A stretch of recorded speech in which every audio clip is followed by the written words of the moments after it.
Antoine Decateux, bonjour. Bonjour Vincent. Vous êtes l'un des membres de l'équipe de gestion de BNP Small Cap Euroland Classique, un fonds que BNP Paribas Investment Partners met en avant aujourd'hui dans sa gamme.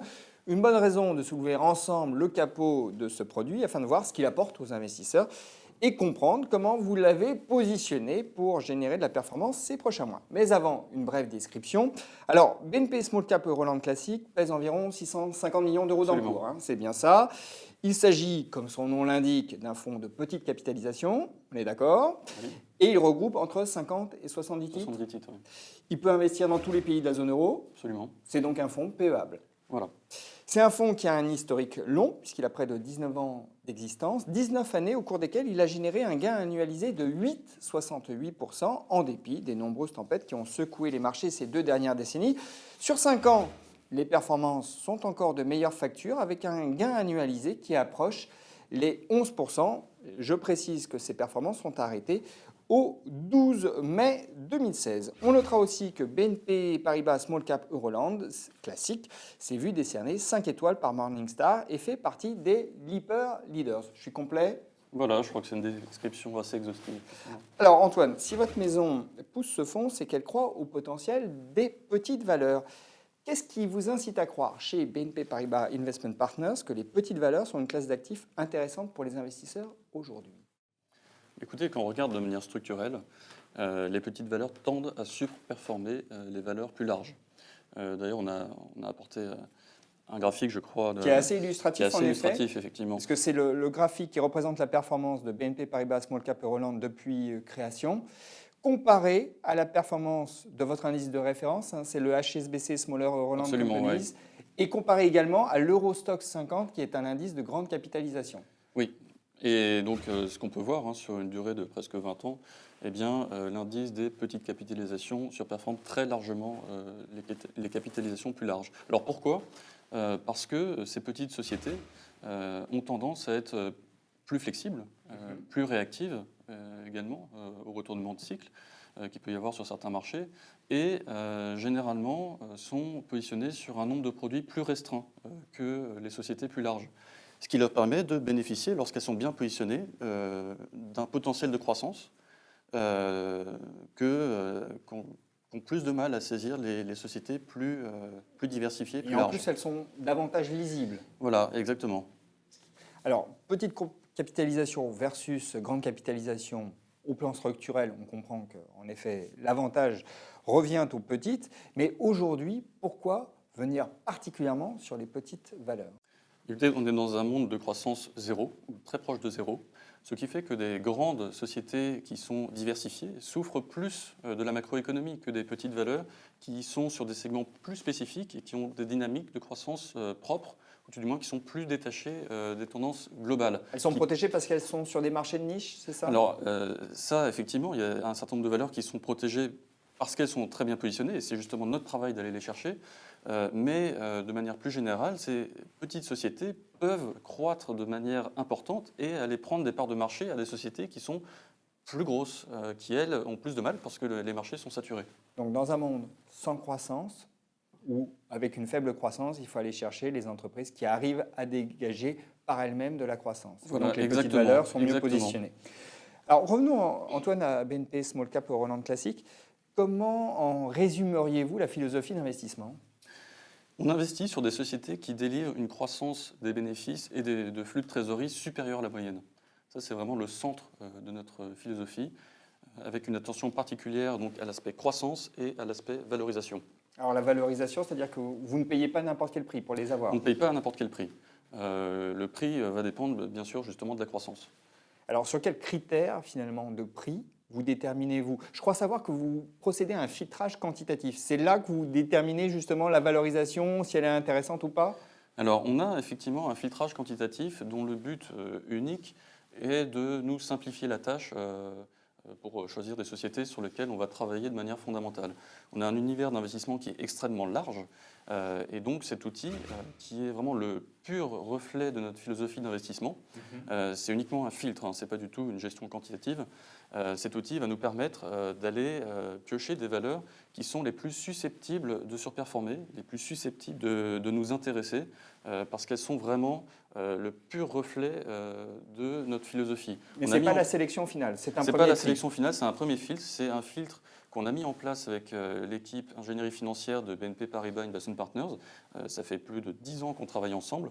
C'est un outil qui est en amélioration constante et il nous aide quotidiennement à trouver de nouvelles idées d'investissement. Alors, quand vous avez procédé à ce premier écrémage, Alors, comment faites-vous ensuite? Une fois qu'on choisit une société sur laquelle on va travailler, eh bien, le centre, j'allais dire le centre de ce qu'on fait dans notre équipe, c'est la recherche fondamentale.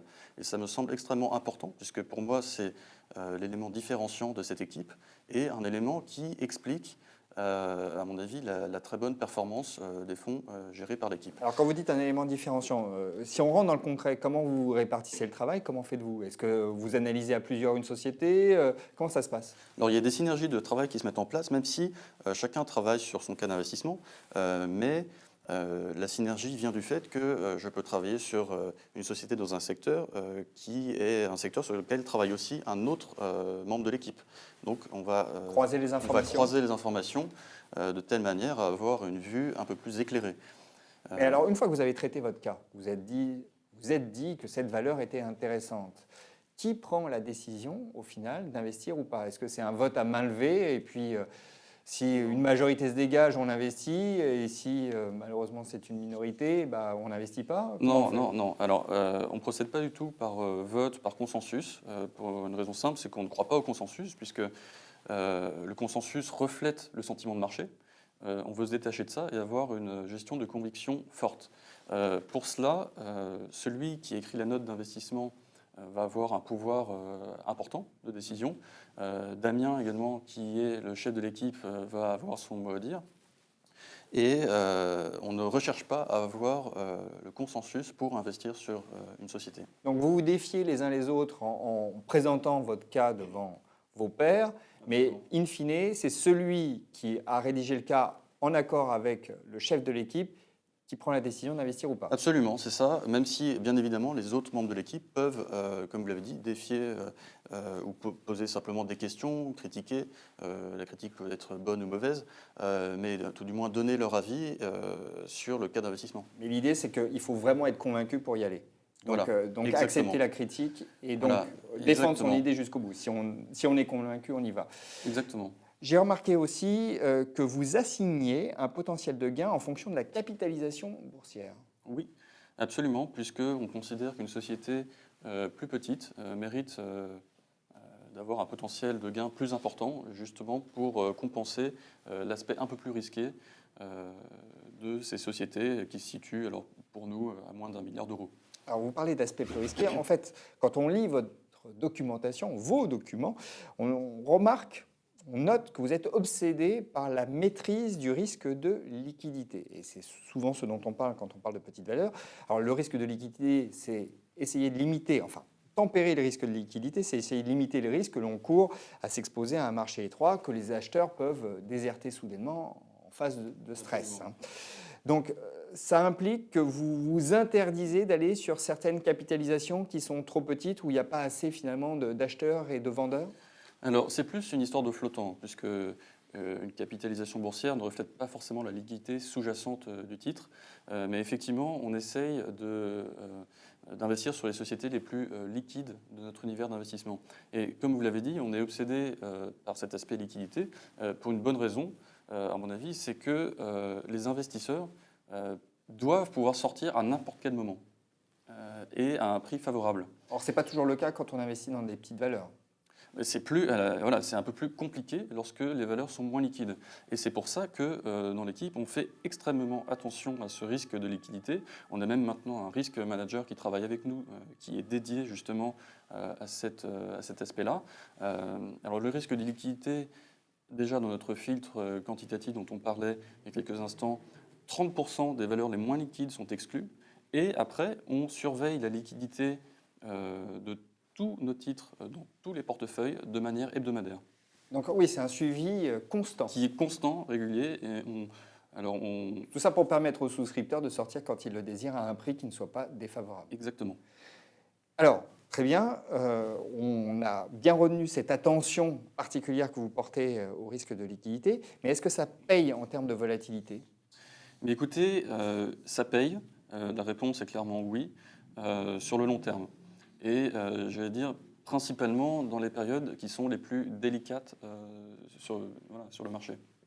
Donc, les périodes de baisse de marché, eh bien, d'avoir cette attention constante sur l'aspect liquidité est primordial. Alors, j'ai noté un chiffre, hein, ça c'est pour les spécialistes, mais c'est une bonne mesure finalement du traitement de la volatilité, c'est le ratio d'information Voilà. qui est de 1,05% Sur 5 ans. sur 5 ans, et c'est une bonne performance. Hein. Voilà, c'est une performance qui est effectivement au-delà de celle de l'indice de référence, mais également bien au-delà, pour le coup, des indices de capitalisation plus larges sur le marché européen.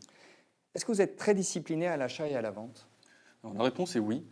À l'achat, on assigne un prix cible avec donc un potentiel de croissance, on l'a dit, qui dépend de la capitalisation boursière. Également, on rencontre systématiquement l'équipe managériale des sociétés dans lesquelles on investit. Le cas d'investissement, je veux dire la recherche fondamentale, également est très structurée. Il y a un certain nombre de points sur lesquels on se met d'accord avec l'équipe, qui font partie vraiment de la philosophie d'investissement et qui sont une sorte de checklist de points importants sur Donc, lesquels quand on une est entreprise ne remplit plus les conditions, vous Voilà, la vendez. exactement. Donc les conditions en termes de qualité d'actifs, en termes de croissance, de flux de trésorerie et de bénéfices, en termes de valorisation, en termes de qualité de structure financière notamment. Voilà, c'est des éléments pour nous qui sont les fondements même de la Donc vous philosophie n'hésitez pas à d'investissement. couper des lignes quand il le faut. Exactement, on est extrêmement pragmatique, c'est une gestion qui se fait sans émotion. Pour cela, on suit très régulièrement les chiffres de nos sociétés, vraiment par trimestre. Et on Et hésite. vous prenez des décisions donc Les décisions sont radicales si on dénote un changement de perspective, ou tout du moins des chiffres qui ne représentent pas ce qu'on avait en tête, voilà, nos attentes ou ce que la société nous avait dit, eh bien, on ne va pas hésiter à couper assez rapidement et pas attendre que la situation se dégrade. Du coup, quelle est la durée moyenne de détention des titres? Alors, c'est 3 ans, donc, ce qui veut dire un taux de rotation de 30% par an. J'ai vu que vous ne participez pas aux introductions en bourse. Pourquoi? Non, parce qu'on a fait une étude il y a 2 ans qui montrait que sur ce marché des petites capitalisations, les IPO sous-performaient le marché. Et l'autre point, c'est qu'on fait très attention au track record de l'équipe managériale. Donc, on aime investir dans des sociétés avec une équipe forte et qui a pu démontrer par le passé qu'elle était fiable. Et on n'a pas cet historique pour les sociétés qui s'introduisent en bourse, ce qui est un petit peu gênant. Alors j'ai regardé à fin mars votre ventilation par pays. Je vois que l'Italie représente plus de 10% du portefeuille. Mhm. Est-ce que c'est bien raisonnable d'investir, finalement, de s'exposer à un pays où les banques sont en crise? Qui dit banque en crise dit financement des entreprises et donc des petites entreprises plus compliquées. Alors, juste un point avant de répondre à votre question, c'est que tous les biais qui sont dans le portefeuille ne sont pas des biais qui sont choisis, puisqu'ils dépendent uniquement de la sélection de titres qu'on va faire. Oui, il n'y a pas de biais a priori. Il n'y a pas de biais a priori, c'est-à-dire on ne cherche pas à être sûr ou sous-pondéré dans tel ou tel secteur ou tel pays. Par exemple, on ne va pas se dire « Ah, le pétrole, c'est une industrie dans laquelle on ne croit pas, donc on ne va pas investir ». Non, on s'efforce à trouver, et ça c'est vraiment ce qu'on pense dans l'équipe, qu'il y a de la valeur à aller chercher dans n'importe quel secteur et à n'importe quel moment. Très bien, Donc, alors ça c'est le poids général. voilà, et alors pour l'Italie, pour répondre à votre question, les sociétés qui sont italiennes dans le portefeuille sont des sociétés qui sont relativement peu exposées au marché domestique. Je pense notamment à une valeur qui est Ricordati, ou c'est une valeur dans la santé. Donc c'est une valeur déjà qui est assez illustrative de ce qu'on peut faire dans l'équipe, puisque le potentiel de croissance vient de la société elle-même plus que du marché. Pas du contexte macro. Pas du tout du contexte macro, pour le coup. On a également d'autres sociétés italiennes, je pense à Datalogic, qui fait les petits scanners là, pour les magasins pour scanner les articles. Là aussi, assez indépendant de la situation macroéconomique. Et effectivement, en Italie, la situation peut préoccuper certains investisseurs, mais nous, on pense qu'on investit sur des segments qui sont relativement indépendants des tendances plus larges macroéconomiques. Alors si vous aviez juste, très rapidement, parce qu'on arrive au terme de cette émission, un cas d'investissement assez illustratif de votre approche. Je pense notamment à Kion, qui est une société qui fabrique et vend des chariots élévateurs. Ça me semble aller assez illustratif puisque c'est une société qui bénéficie de leviers de croissance interne très forts.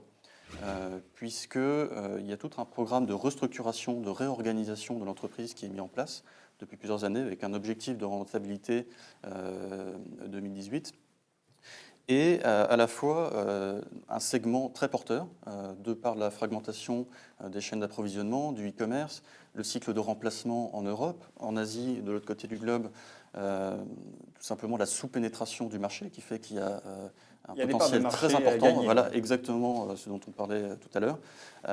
Et donc ça me semble un cas très illustratif de ce qu'on peut faire dans l'équipe. Si j'investis dans votre fonds, Antoine, combien de temps me conseillez-vous de le détenir? Alors au moins 5 ans, pour une raison simple, plutôt 5 à 10 ans, 10 ans c'est mieux, pour pouvoir absorber les cycles économiques. Comme on le sait, les actions peuvent avoir des phases défavorables, donc il faut rester un certain temps pour pouvoir absorber les chocs. Mais en tout cas, il y a du potentiel, ça vous le maintenez avec les petites valeurs. Antoine, merci. Je vous remercie.